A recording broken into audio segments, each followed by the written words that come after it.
I am not a victim. No bad luck has happened to me. No negative karma is hounding me. I'm not haunted by something I did in the previous birth or a negative action that I did some time ago. It is what it is. Look at it. Stop turning over your shoulder and looking at what was. Look forward and what you can do to change it.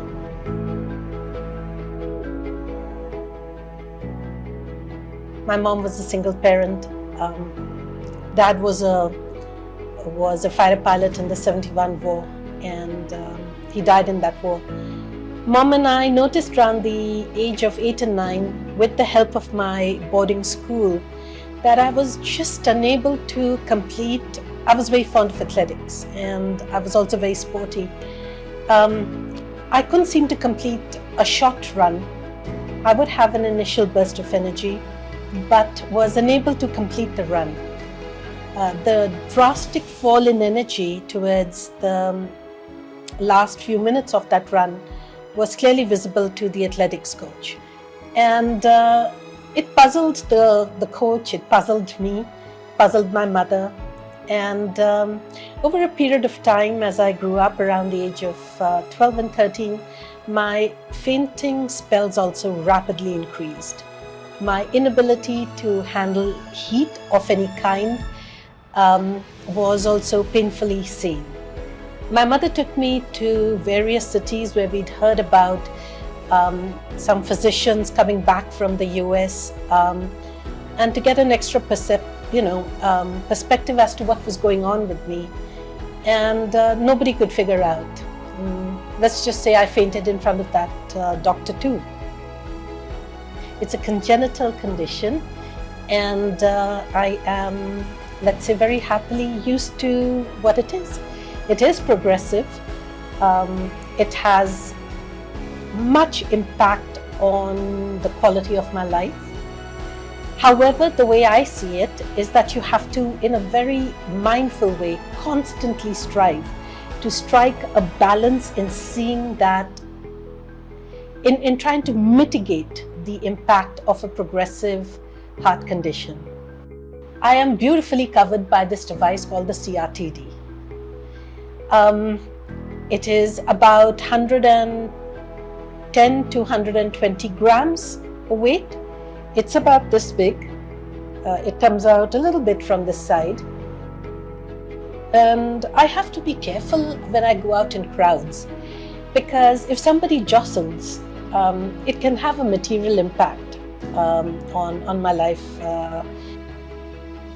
The device basically helps both my chambers synchronize, which is what it doesn't do, so that they pump together. Quality condition, right? Yes, it has certain issues. Or I'm in a car accident, and how am I saved? I need a specialized person to do their life-saving. And with the last surgery, so I've had 3 surgeries for battery replacement, and once the last time the wire actually started malfunctioning, which was a high-risk surgery. So for it to be supported, let me put it this way, I have to take about 13 to 14 tablets a day on a daily basis, right? I can walk somewhat fast. I have difficulty climbing stairs, but beyond that, I am just filled with gratitude that I can do so much. So it is a sense of awareness of what life offers you. It is with a sense of accepting that it is what it is. And how do you bring, again, I use the word enhance, and gratitude again and again. When you have so much happening with you, which for me is not a burden at all. If this was how my life is going to be another time, I would say so be it, gladly so. The communication is very clear. We don't speak the same language, but Bella tells me, I think you need to step back a little bit.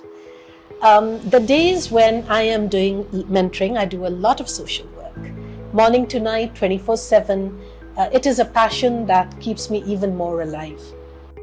That Bella especially, who's been with me the longest, she's 14 now. She actually comes and sits next to me, and she's a nose bumper. So she takes and she bumps her nose here, and she actually draws my attention and tells me that my heart is pumping really hard, but that I need to again step back.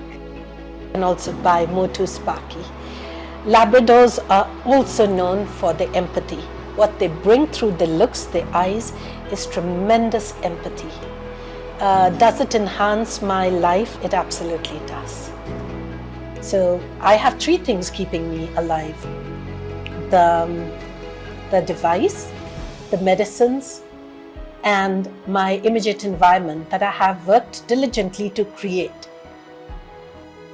I live with my 20-year-old son.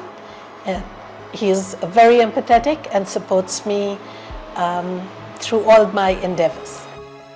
I do quilling sometimes. I love doing crafting.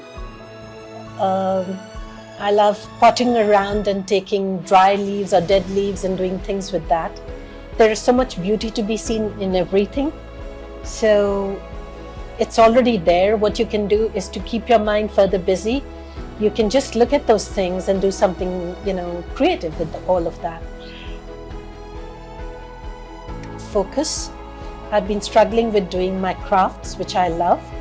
I also, struggle with reading. I cannot read more than a page or two at the most. Then I come back to it after some time. The last 2 years has seen material decline in my eyesight, and after I got COVID, if I'm not able to do a previous hobby, it is up to me proactively to develop a new one. I think it is a process. You have to learn to walk yourself through the process of bettering your life. It is up to you.